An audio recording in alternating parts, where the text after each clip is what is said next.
Second part देखिएगा, √2, 1/3। तो √2, 1/3 में क्या है कि इस बार हमको इस वाले में क्या दे रखा है कि जो सम ऑफ जीरोज है यानी कि अल्फा प्लस बीटा हमको दे रखा है √2 और अल्फा इंटू बीटा जो है वो दे रखा है 1/3 ये दिया है। ठीक है, तो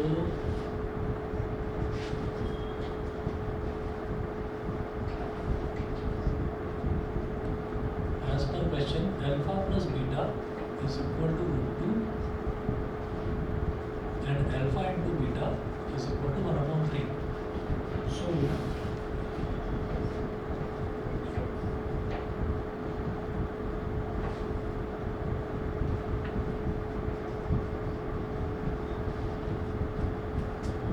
the required polynomial will be square minus √2x plus 1 fx is equal to k into x square minus alpha plus beta into x plus alpha plus beta into x plus alpha beta ये हो गया fx is equal to k into x square minus alpha plus beta कितना है √2x plus alpha beta कितना है 1/3। बस और मुझे कुछ करना है, आप सोचोगे आप उसका एलसीएम मैंने कुछ जितना कर दिया वो। ठीक है, तो ये पॉलिनोमियल बन गया। ठीक, उसके बाद थर्ड पार्ट देखिए,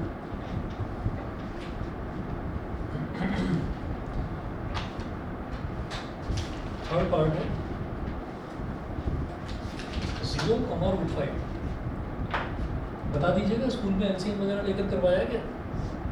हाँ, अगर एलसीएम लेना है तो वो भी हो जाएगा 3x² माइनस 3√2x प्लस 1/3 और उस 3 को बाहर ले लो k/3। ठीक है, तो कांस्टेंट है, हमको बाहर कोई कांस्टेंट निकाल कर रखना, चाहे k निकाल कर रख लो चाहे k/3 निकाल कर रख लो, एक ही बात। ठीक है, थर्ड पार्ट देखिएगा, थर्ड पार्ट है 0,5 again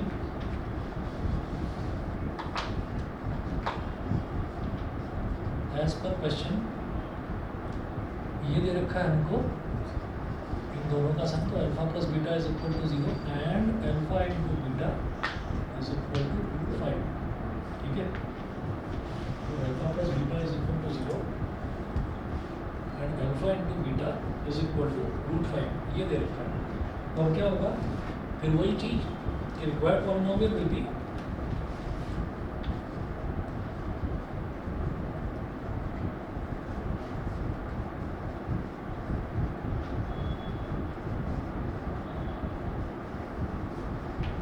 required polynomial will be fx is equal to k into x square minus alpha plus beta into x plus alpha beta। तो k into x square minus alpha plus beta कितना हो गया 0x plus alpha beta कितना हो गया √5। ये क्या बन गया k into x² plus √5 k into x² plus √5। ठीक है जी, ये हमारे पास ये पॉलिनोमियल बन गया।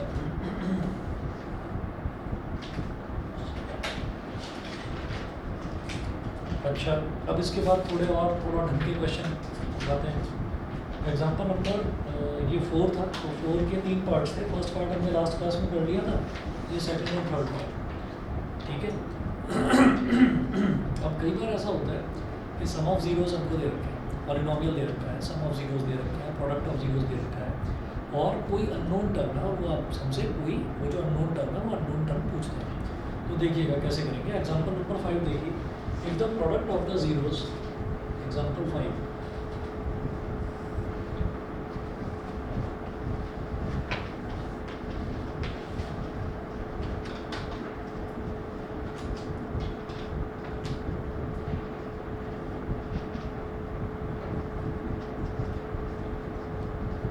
the product of the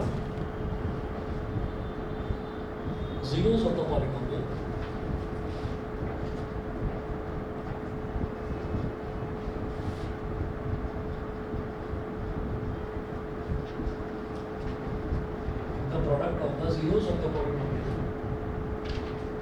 ax square minus 6x minus 6.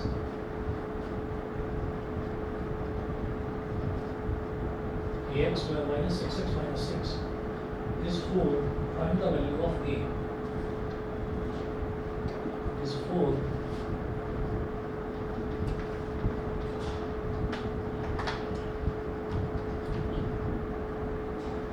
Find the value of a.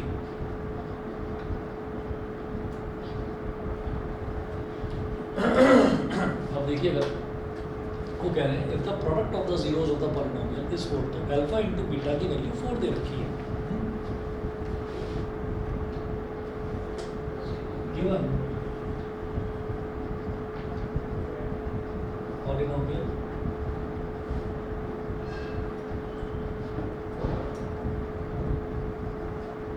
fx is equal to ax square minus 6x minus 6.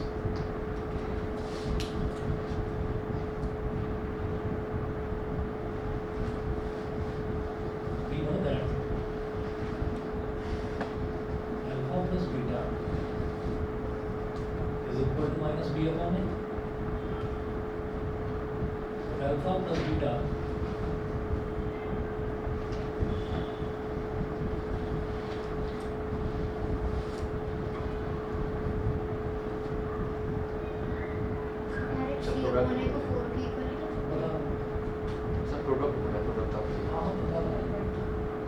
Minus और B कितना है -6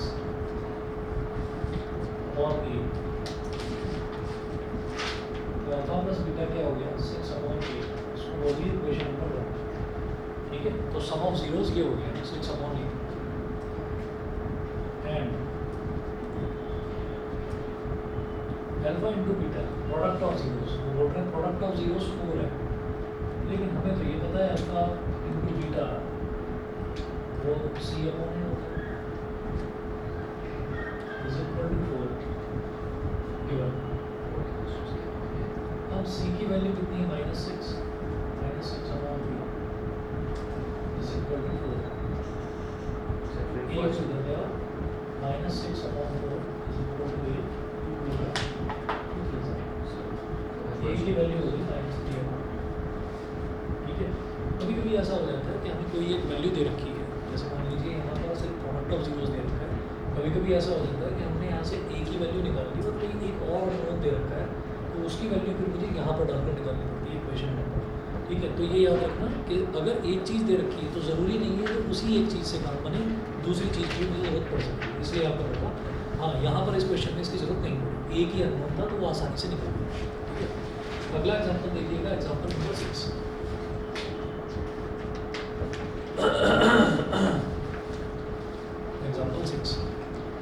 Example 6 है if 1 0 of the polynomial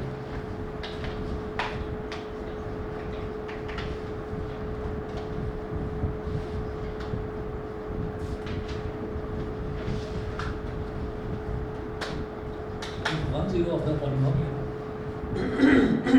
a square plus 9 into x square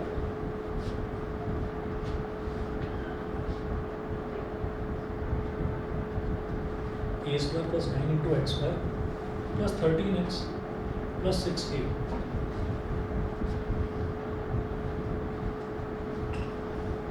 plus 13x plus 6a is reciprocal of the other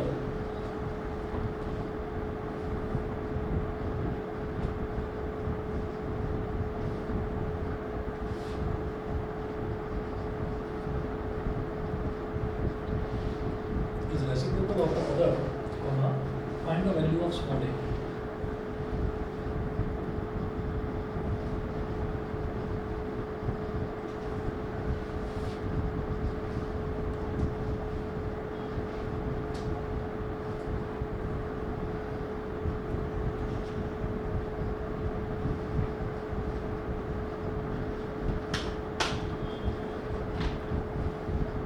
Given polynomial fx is equal to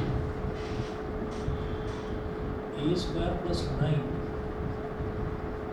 into x square plus 13x plus 6a ठीक है ये दे रखा है अच्छा और इसके अलावा इन्होंने दिया कि जो एक ज़ीरो है वो दूसरे वाले ज़ीरो का रेसिप्रोकल है यानी कि या तो मतलब जैसे अल्फा और बीटा है वो एक दूसरे के रेसिप्रोकल है, तो बीटा को मान लो 1/अल्फा या अल्फा को मान लो 1/बीटा, आपकी मर्जी है, ठीक है।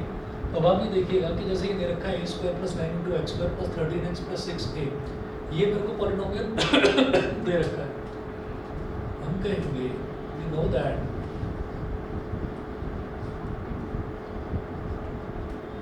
Alpha plus beta is equal to -b/a, बल्कि यहाँ पर तो a कुछ और दे रखा है, तो वो तो a सिर्फ ये वाला होता है ना, तो यहाँ तो सीधा लिख दो -13/a² + 9 given, हाँ A की वैल्यू x नहीं x² कहाँ आता है, सिर्फ कोफिशिएंट ही तो आता है, x² का कोफिशिएंट ही तो होता है, बस b तो आता है -b/, given beta is equal to 1/अल्फा, मतलब एक जीरो जो है वो दूसरे जीरो का रेसिप्रोकल है, तो बीटा इज इक्वल टू 1/अल्फा, तो it implies that alpha plus 1/अल्फा is equal to -30/a² + 9, equation number 1, ठीक है, ये हो गया। अब मुझे लगता नहीं कि इस इक्वेशन से बात बनेगी, शायद अगली वाली से बन जाए। And alpha into beta is equal to, ये क्या दे रखा है, c/a कांस्टेंट वैल्यू 6a/a² + 9, तो अल्फा और बीटा की जगह क्या लिख देंगे 1/अल्फा, ठीक है। यहाँ से काम बन जाएगा क्योंकि अल्फा से अल्फा कैंसिल आउट हो जाएगा, तो a की अननोन टर्म रह गया a, उसी की वैल्यू निकाल दी, अल्फा से अल्फा कट गया, तो right hand left hand side पर क्या बचा, 1 बचा केवल, a² + 9 को इधर ले आओ, 1 से मल्टीप्लाई होकर ये क्या बन जाएगा, a² + 9 इज इक्वल टू 6 से 6 को इधर ले आओ, a² - 6a + 9 is equal to 0, ठीक है जी। मिड टर्म स्प्लिटिंग क्या करेंगे, उसका मल्टीप्लिकेशन राइट पे -3 ठीक है, -3 का मतलब क्या हो गया, a² - 3a -3 हो जाएगा -6, -3 × -3 हो जाएगा +9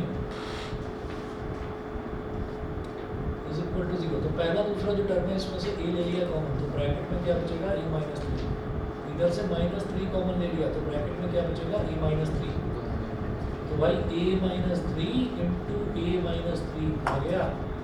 इसका मतलब इस a -3 को 0 के बराबर रखो तो भी 3 आ रहा है, इस a -3 को 0 के बराबर रखो तो भी 3 आ रहा है, तो जो अननोन है a उसकी वैल्यू क्या आ गई, 3 आ गई, सही है। बॉडी क्लियर है,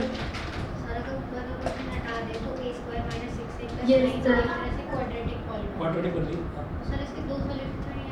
इसके दो ही सॉल्यूशन है, a is equal to 3 and a is equal to 3, alpha equals to ये दो सॉल्यूशन है। हम आगे जो है ना क्वाड्रेटिक इक्वेशन जब करेंगे तो क्वाड्रेटिक इक्वेशन में देखेंगे 3 तरीके के सॉल्यूशन आते हैं।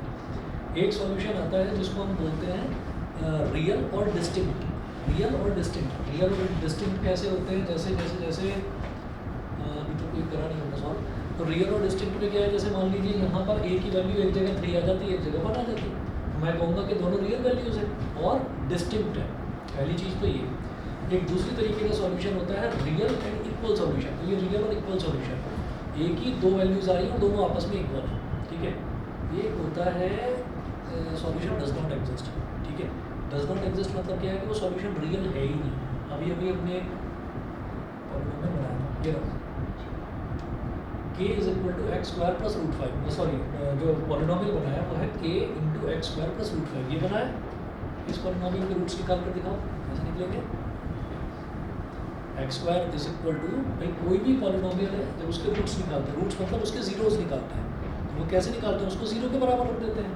तो हम यहाँ पर रखेंगे k × x² + √5 is equal to 0, k तो कांस्टेंट है, तो 0/k तो 0 हो जाएगा, तो x² इज इक्वल टू -√5 हो जाएगा। तो क्या किसी रियल नंबर का होल स्क्वायर, किसी रियल नंबर का स्क्वायर कभी नेगेटिव नंबर के बराबर आ सकता है? ये कहीं नहीं आ सकता। तो हम ये कहेंगे कि ये एग्जिस्ट ही नहीं करता है। ये क्वाड्रेटिक इक्वेशन के किसी भी तरीके के रियल रूट्स होंगे ही नहीं। This quadratic equation does not exist, it doesn't have any real roots. तो हम कहेंगे कि 3 तरीके के सॉल्यूशन आते हैं। एक आता है जिसमें डिस्टिंक्ट और यूनिक रूट्स होते हैं, यूनिक मतलब अलग है, रियल और डिस्टिंक्ट रूट्स, डिस्टिंक्ट मतलब अलग है। दूसरा होता है रियल और इक्वल रूट्स, वो ये वाला जैसे हमने एग्जाम्पल देखा, और ये हो गया आपका इमेजिनरी रूट्स, यानी कि रियल नहीं है, एग्जिस्ट नहीं करेगा। हाँ, जब आप 11th क्लास में पहुँचेंगे तब आप कहोगे ये भी एग्जिस्ट करता है, अभी 10th में ये है कि ये एग्जिस्ट नहीं करता, क्योंकि उसमें इमेजिनरी रूट्स आ जाते हैं, तो ये इमेजिनरी टर्म आयोटा होती है उसके टर्म्स में डिफाइन करा जाता है उसको, अभी नहीं करना।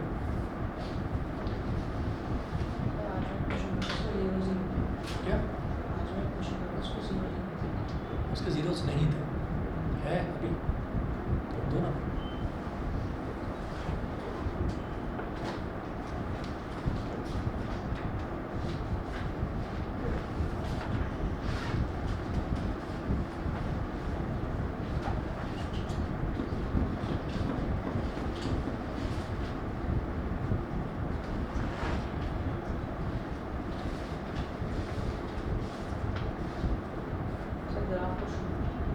हाँ, ग्राफ का था, चलो दिखाओ तो सही एक बार क्या है क्वेश्चन,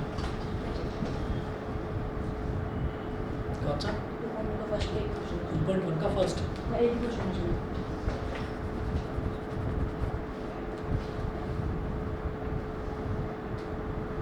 का फर्स्ट जो है इसमें ना 6 पार्ट्स हैं, कौन सा पार्ट बताना?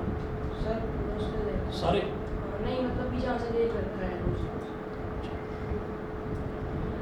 तो जैसे इसका फर्स्ट पार्ट है ना, क्या होता है कि जब भी कभी ऐसे, ये वाला मैंने आपको बताया ही नहीं है, सर आप एग्जैक्ट की क्वेश्चंस को नहीं कराते, जरूर गए वाले क्वेश्चन अच्छे होते हैं, मैंने ट्राई किए थे आज एनसीईआरटी का होमवर्क होगा, आप लोग करके जाना।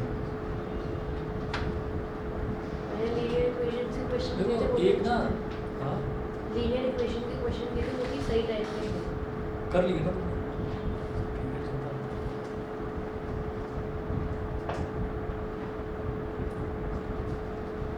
चलिए एक्सरसाइज 2.1 है, इसमें ना 6 पार्ट्स दे रखे हैं, इसके क्वेश्चन एक ही क्वेश्चन है, उसके 6 पार्ट्स दे रखे हैं। ये करते हैं, ये करते हैं, चलो ये कर लेते हैं, छोटा सा ये निपटा। पॉलिनोमियल में एक क्वेश्चन आता है, 1 नंबर का क्वेश्चन आता है, एमसीक्यू में आता है। तो हमें हमेशा ना ये देखना होता है कि पॉलिनोमियल किस वेरिएबल में दे रखा है, हमेशा ये जरूर देखना होता है। देखता हूँ उसमें,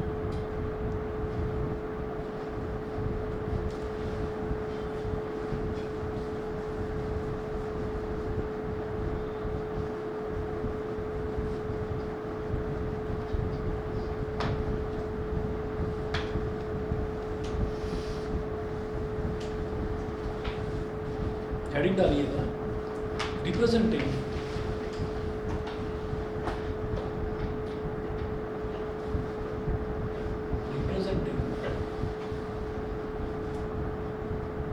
a polynomial on a graph, representing a polynomial on a graph। एक पॉलिनोमियल को ग्राफ पर जब रिप्रेजेंट करना है तब उससे अगर मुझे जीरोस निकालने हो तो जीरोस कैसे निकालने, अब ये कहेंगे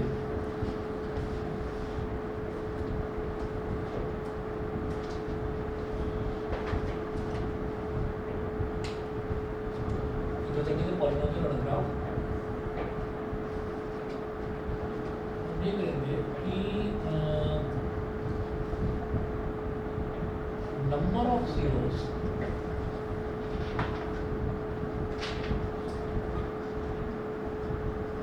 zeros of a polynomial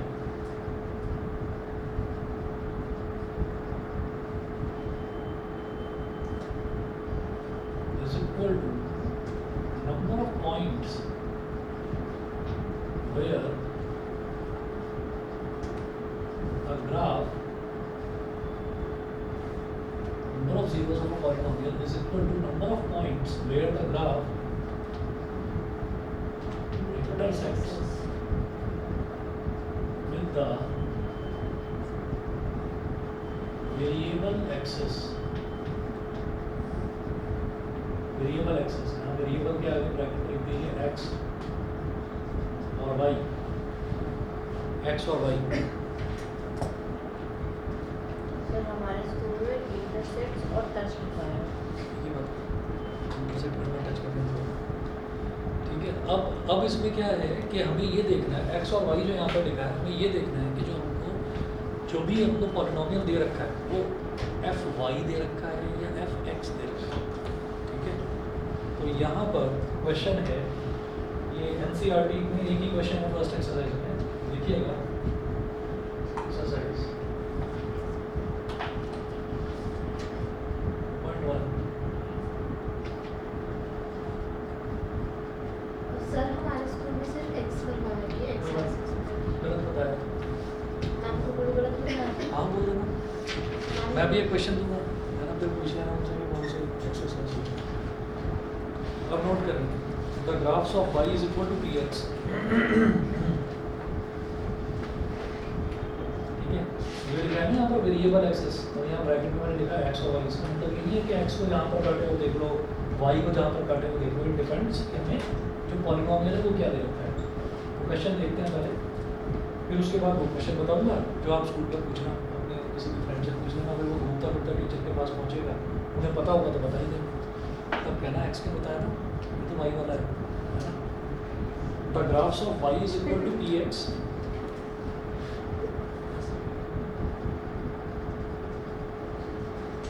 The graphs of y is equal to px are given in the figure below.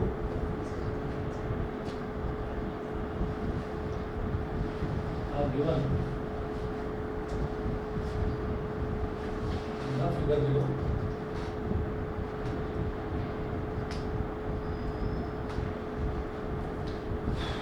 For some polynomials px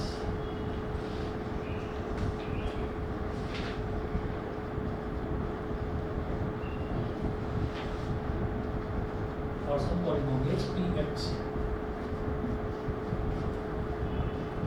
Full stop. Find the number of zeros of px in each case.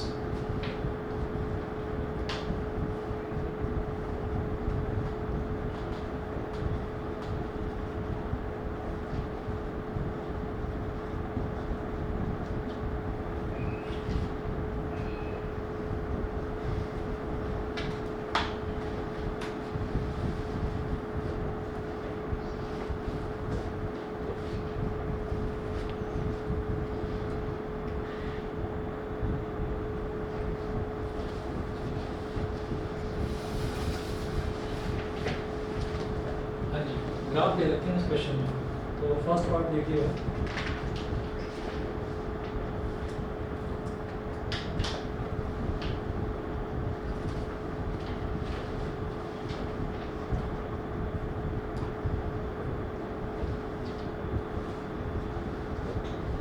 x dash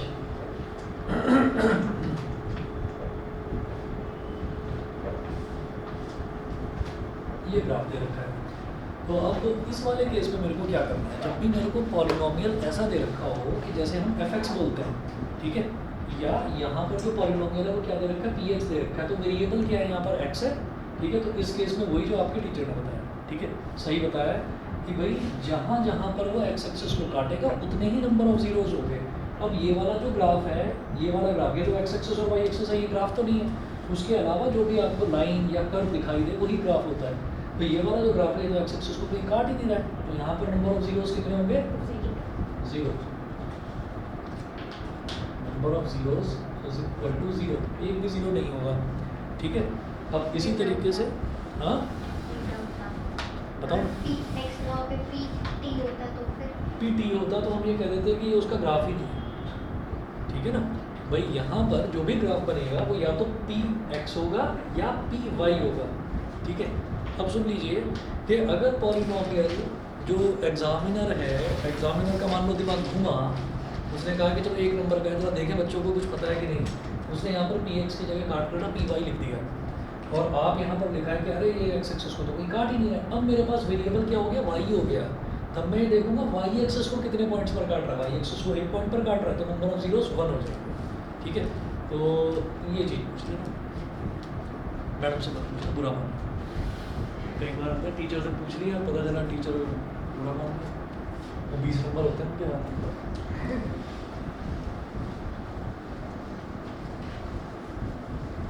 second part देखते हैं।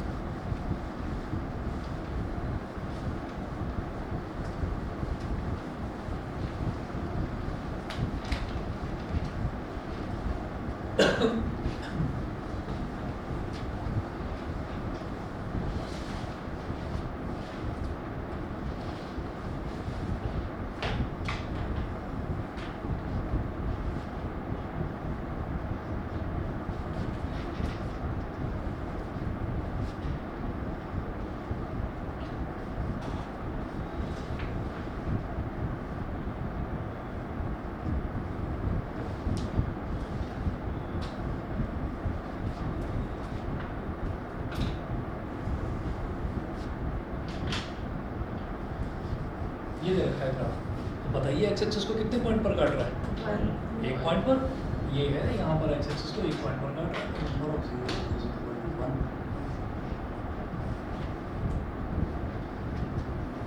Third part.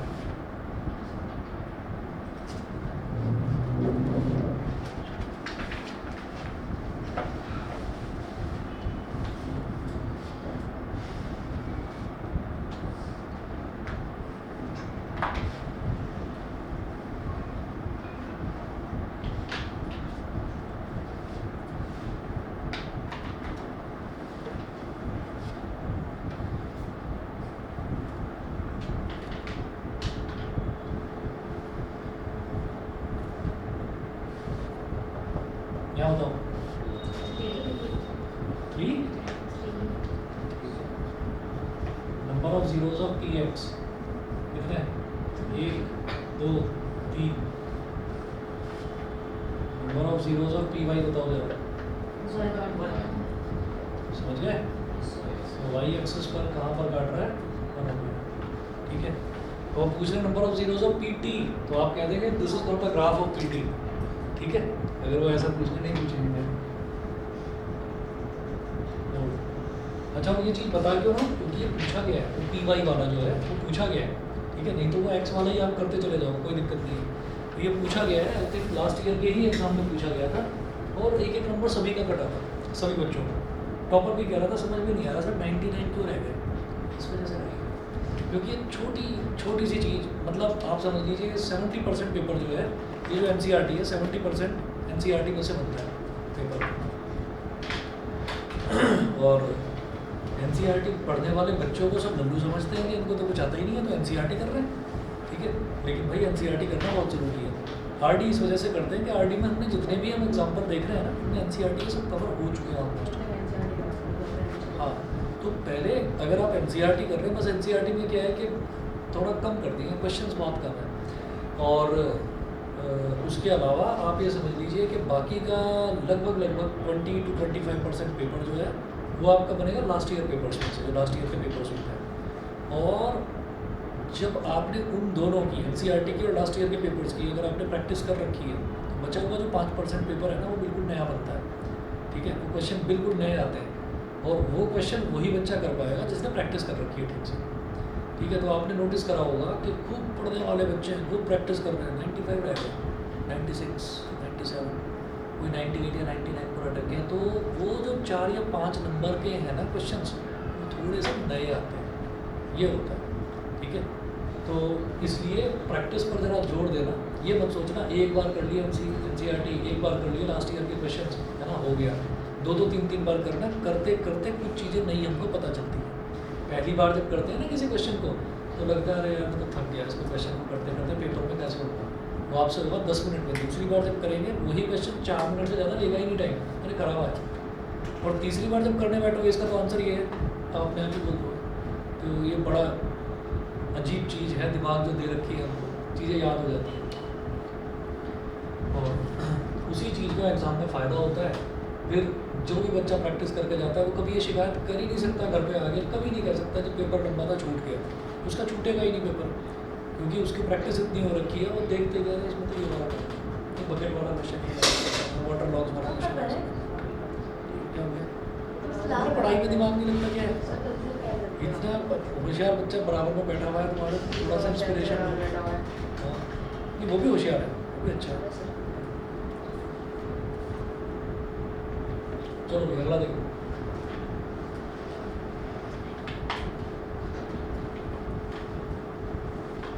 कि भास्कर आज कैसे दौड़ते हुए कैसे आए थे? आज भेजे गए थे क्या? क्या भेजे गए थे क्या आज घर से?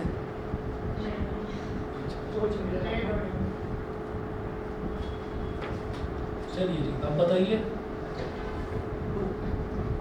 Number of zeros of P X 2 P Y का बोलो 0 0 number of zeros of P Y is equal to 0। ठीक है, अब बोलो जी फिफ्थ और सिक्स पार्ट छोड़ दो, कर लोगे अपने आप? ठीक है, दे देना भी पीछे। सर मुझे तो पहले क्वेश्चन के बाद ही लगेगा ना थोड़ी बिल्कुल, ये मुझे मतलब ये होता है कुछ खास तरीके के बच्चों में ये चीज़ें, ये लक्षण पाए जाते हैं। एग्जाम्पल नंबर 7 देखते हैं जरा।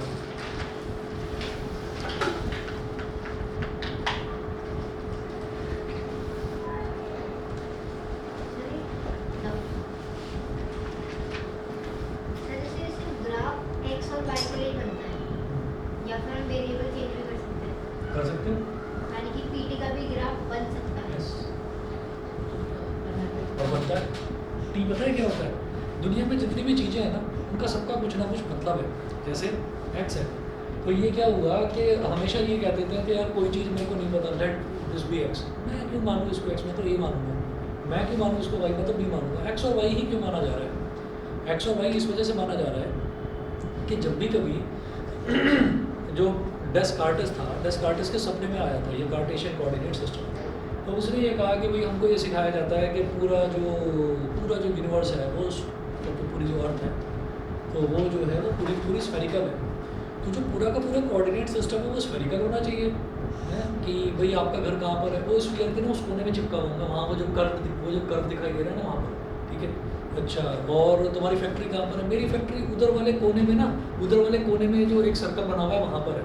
तो सर्कुलर प्लॉट्स होने चाहिए थे, ग्राउंड पर रेक्टेंगुलर प्लॉट्स क्यों हैं? रेक्टेंगुलर प्लॉट्स है ना सारे के सारे।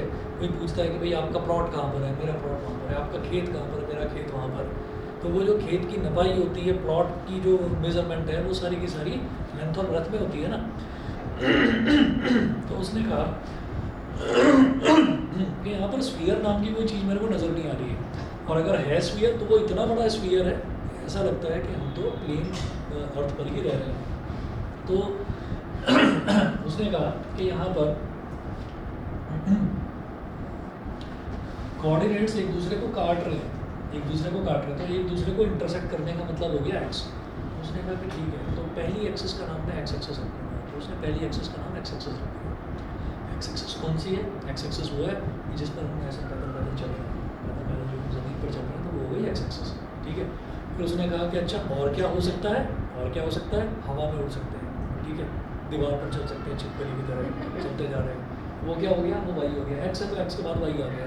ठीक है, तो फिर उसने ये बोल दिया कि ये एक्स एक्सिस है और ये वाई एक्सिस है। तो कुल मिलाकर ये मान लिया गया कि जो लेंथ है दैट इज एक्स एक्सिस, और जो ब्रेथ है या हाइट है दैट इज़ वाई एक्सिस। फिर उसने कहा कि अच्छा आगे भी तो आ सकते हैं। हम सिनेमा स्क्रीन पर ये देख रहे हैं कि सामने कोई फिल्म स्टार खड़ा हुआ है, तो फिल्म स्टार की जो चौड़ाई है वो क्या हो गई? हॉरिजॉन्टल एक्स एक्सिस हो गई। उसकी जो लंबाई है वो क्या हो गई? Y axis. और उसकी कितनी तोंद निकल रही है वो क्या हो गया? Z axis. ठीक है, तो वो जेड एक्सिस हो गया। और वो जेड एक्सिस वो जब तोंद निकली हुई है वो ज़्यादा दिखाई नहीं देती, जब तक आप ऐसे ना खड़े हो जाए ऐसे पेट निकाल दो तब तक नहीं दिखाई देती। तो हम कहाँ पर खड़े हैं? हम 2D में खड़े हैं ना, और वो चश्मा लगाकर जो देखते हैं 3D वाली जो फिल्म है, तो उसमें हमको उसकी मोटाई भी दिखाई देती है। तो लंबाई, चौड़ाई, मोटाई, लेंथ, ब्रेथ, हाइट, तो इन 3 कोऑर्डिनेट्स में ही 3D समाई हुई है, 3 डायमेंशन। और जो चौथी डायमेंशन है, चौथी डायमेंशन टाइम है। तो अगर मान लीजिए जैसे आप बोल रहे हैं ना पीटी तो पीटी का मतलब क्या है कि जो वेरिएबल है वो टी है। और टी ऐसे ही नहीं कि हमने टी कुछ भी ले लिया, यू ले लो, वी ले लो, नहीं, टी फॉर टाइम। तो याद करिए 9th क्लास में जो आपने ग्राफ करे थे ना, distance time graph, velocity time graph, उसमें एक्स एक्सिस पर टाइम ही तो था, है ना। तो ये वो चीज़ है, तो वेरिएबल हो सकते हैं कुछ। सर आपने कल एक क्वेश्चन कराया था इसमें वी था, हाँ था ना, वी तो यू था, यू तो वो इनकी मर्जी, वो इन्होंने कुछ बना कर दे दिया। ठीक है, हाँ जी, एक बार आपने 9th क्लास में बताया था कि थर्ड डायमेंशन ही होता है, जैसे एक्स वाई। फोर्थ यहाँ पे थर्ड बताई थी। हाँ थर्ड तो होती है ना जेड एक्सिस, हाँ, तो फोर्थ होती है टाइम। फोर्थ होती है टाइम। फोर्थ टाइम होती है। उसी पर साइंटिफिक फिक्शन की बहुत सारी फिल्में बन चुकी हैं, बताया तो था इसका। हाँ, आपने वो बताया। साइंटिफिक फिक्शन की फिल्में ये है कि जैसे लेंथ है ना, वो ये है कि भाई यहाँ से यहाँ तक जा, यहाँ से यहाँ तक जा, 5 मीटर जा, 5 मीटर जा, रुक जा रुक जा रुक जा, 5 मीटर पर तो रुक गए है ना, वापस आ वापस आ वापस आ, कितना वापस आना, 1 मीटर, तो 4 मीटर हो, ठीक है। तो हमने एक्स एक्सिस में हम बढ़ा भी सकते हैं, घटा भी सकते हैं। ऐसे ही वाई एक्सिस, ऊपर उठ जा भाई 10 मीटर तक, 10 मीटर तक ऊपर उड़ गए, ठीक है, या उछल गए कोई, या कोई रस्सी पकड़ कर चढ़ गए, फिर कहते हैं अच्छा नहीं नहीं नहीं 4 मीटर नीचे आ, 4 मीटर नीचे आ गए, तो हम ऊपर भी जा सकते हैं, नीचे भी आ सकते हैं। सिमिलरली हम आगे भी जा सकते हैं, पीछे भी जा सकते हैं। टाइम में जा सकते हैं क्या पीछे? नहीं जा सकते। उसी पर कोशिश चल रही है कि क्या टाइम को वापस घुमाया जा सकता है। टाइम को वापस घुमाया जा सकता है तो धीरे धीरे धीरे धीरे हमारे सफ़ेद बाल जो है हम काले होते चले जाएंगे, ठीक है। धीरे धीरे धीरे आप 10th से 4th क्लास में, 3rd क्लास में पहुँचते चले जाओगे, ठीक है। तो ये जो फिल्में बनी है वो साइंटिफिक फिक्शन आज लग रही है, scientific fiction.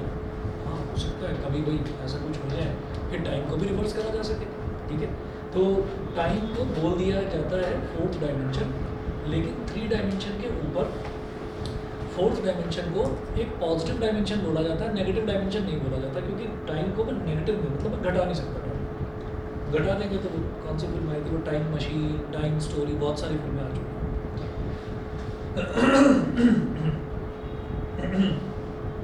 Example number 7, find the zeros of the polynomial. क्या भाई भास्कर, यहाँ टाइम मशीन, टाइम स्टोरी की बातें चल रही हैं, पॉलिनोमियल पे मुझे वो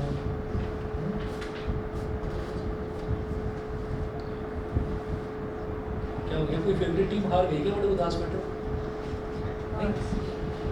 find the zeros of the polynomial. Find the zeros. Sir वैसे टाइम ट्रैवल करने में कोई और तरीका नहीं है लाइक मुझे लग रहा था ये खतरनाक आदमी है, यही सोच रहा हूँ मैं यहाँ पर। भाई ना ही हो तो अच्छा है, जो हो गया सो हो गया, अब उसको क्या चेंज करना। Find the zeros of the polynomial.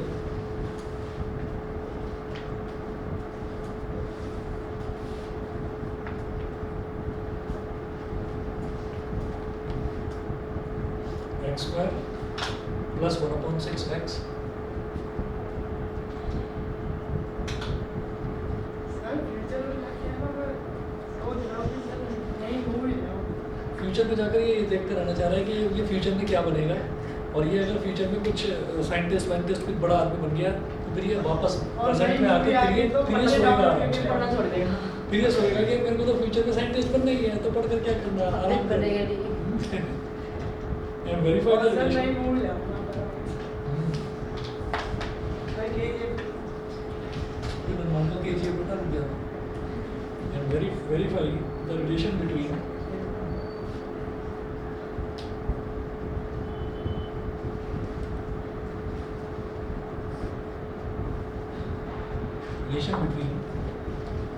the coefficients and zeros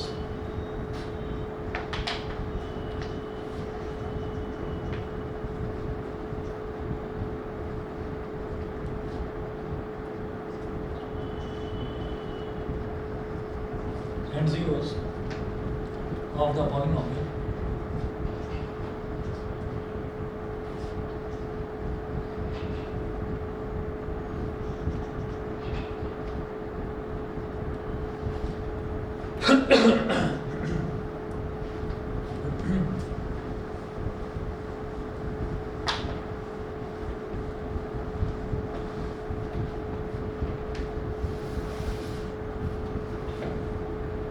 हाँ जी बोलिए। Find the zeros of the polynomial. तो ये जो पॉलिनोमियल दे रखा है इसके जीरोस निकालने हैं।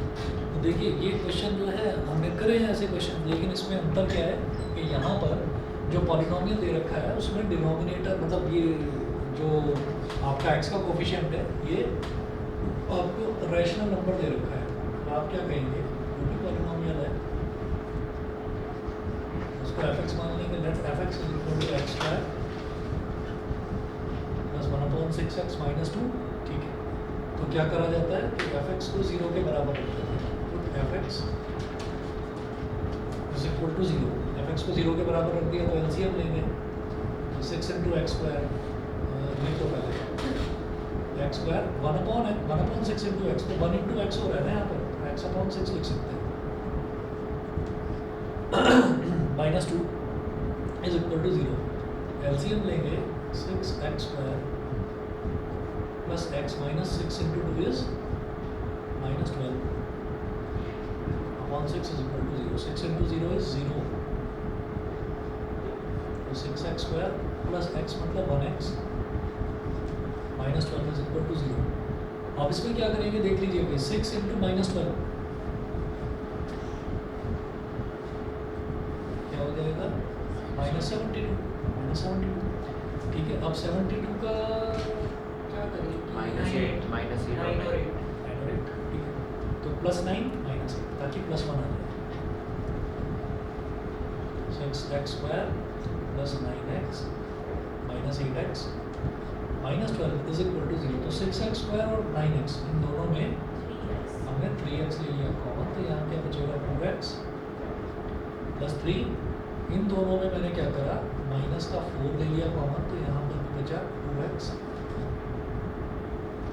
प्लस 3। तो 2x प्लस 3 इस टर्म में भी है, 2x प्लस 3 इस टर्म में भी है, तो 2x प्लस 3 ले लिया कॉमन, इधर बचा 3x minus 4 is equal to 0। तो 2x plus 3 is equal to 0, 3x minus 4 is equal to 0। 2x is equal to minus 3, 3x is equal to 4, x is equal to minus 3 by 2, x is equal to 4 by 3। इसका मतलब alpha की value minus 3 by 2 और beta की value 4 by 2। Alpha और beta की value ये तो आ गई, ठीक है। And verify the relation between coefficients and zeros of the polynomial। Relationship calculate कर लो, करते हैं, बताओ, छोड़ो, कर ले।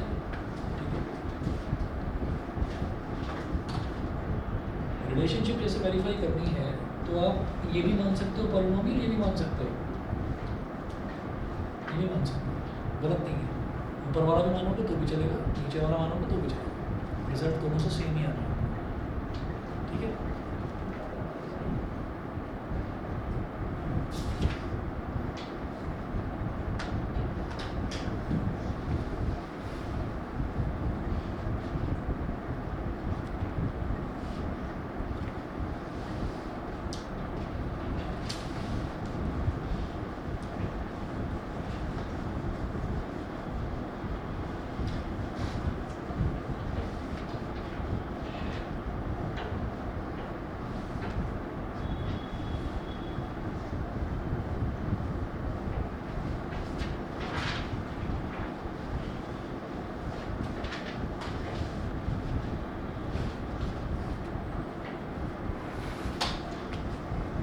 हाँ जी, अगला देखें example number 8। Find the zeros of the polynomial।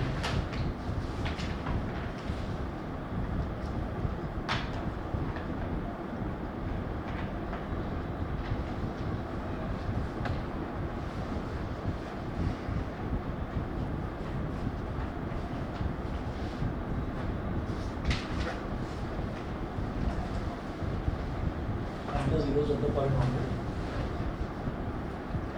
fx is equal to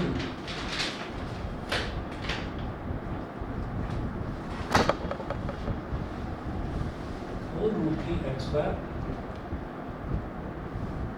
plus 5x minus 2 root 3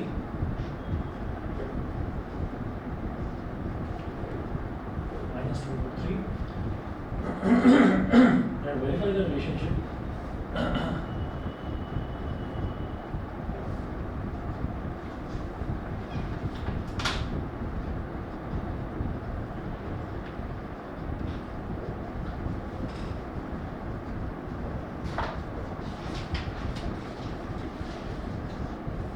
between the zeros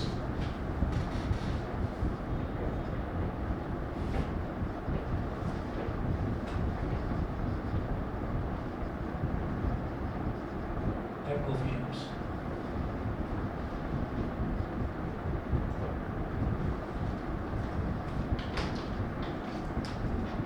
Put fx is equal to 0।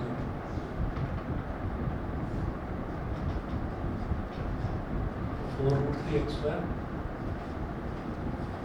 plus 5x minus 2 root 3 is equal to 0। x square के coefficient को constant term से multiply कर देते हैं,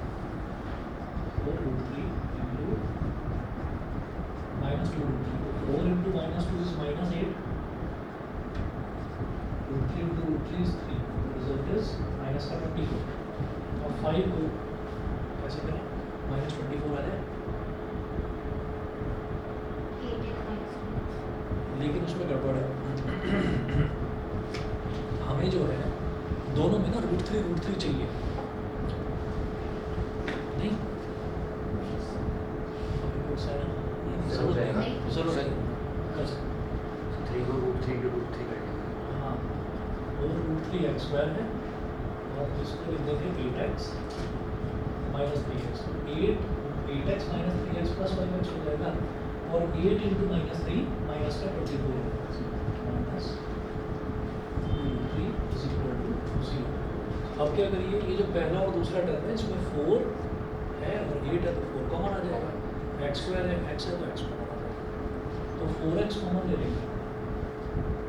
4x common ले लिया, इधर क्या बचेगा 3x प्लस 2. इन दोनों में क्या कॉमन ले, जैसे कि 3 है तो इस 3 को क्या लिखा जा सकता है √3 into √3. मैं क्या करूँगा, मैं यहाँ से माइनस √3 कॉमन ले लूँगा. माइनस √3 कॉमन लेते इधर क्या बचेगा √3 ही बचेगा और x बचेगा √3x. ठीक है, माइनस और √3 कॉमन ले लिया तो प्लस कर दो.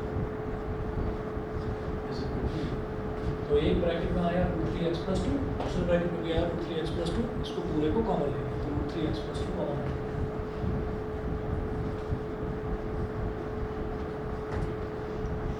यहाँ इधर क्या बचा 4x, इधर क्या बचा -2 is equal to 0. √3x plus 2 is equal to 0. 4x minus √3 is equal to 0. √3x is equal to -2. 4x is equal to √3.